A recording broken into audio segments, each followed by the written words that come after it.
ensina com a Bestiário Editora. Esse é o segundo da parceria. A Bestiário é uma editora de Porto Alegre com mais de 300 livros já publicados.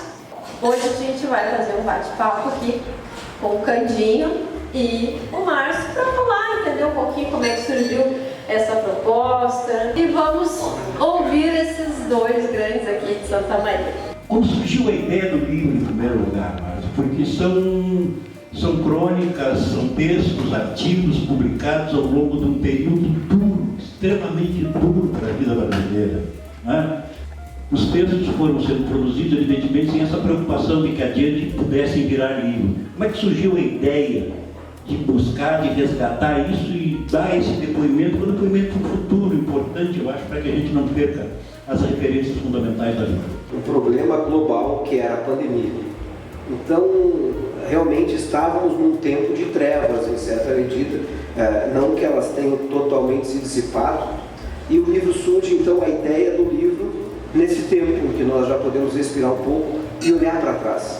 E muitas das coisas que estavam escritas estavam aparecendo, se consolidando agora, né, de certo modo, e surgiu a ideia, então, de recuperar todas essas crônicas, verificar o fio que ligava a elas, publicá-las na forma de um livro, para que a gente não esqueça, para que a gente relembre de todas as angústias, as dores que nós passamos.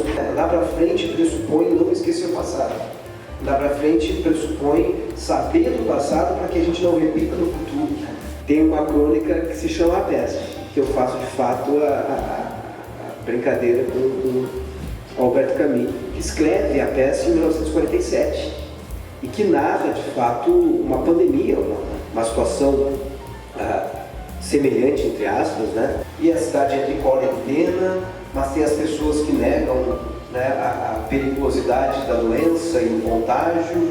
As pestes e as guerras sempre foram frequentes na história da humanidade, mas a gente nunca está preparado quando elas aparecem, porque a gente não está acostumado com isso. Ele fala isso no livro, denunciando justamente a apatia do humano. A peste, o vírus, e a peste, o ódio, a peste, uma perspectiva política, né, das crônicas do tempo da peste, porque eu acho que tem muita similitude, né, com esse período, ou com o que ele escreveu.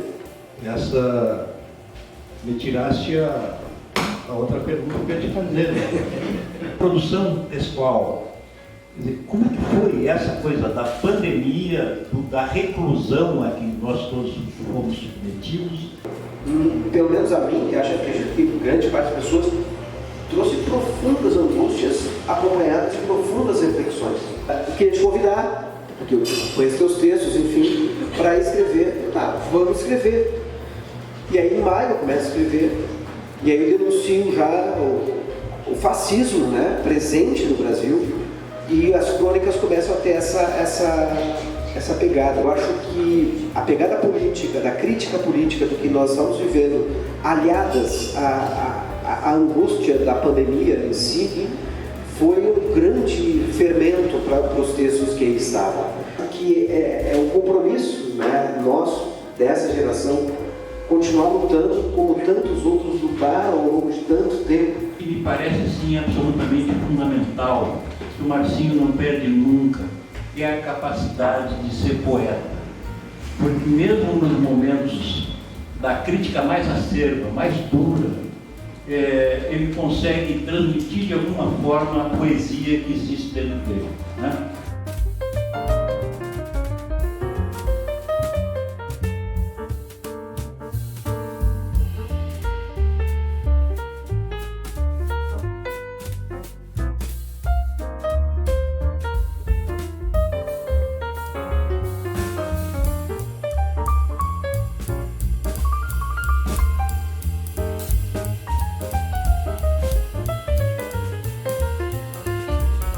Contra o esquecimento coletivo, contra a apatia do humano, contra o fato de pensar, isso nunca vai acontecer novamente.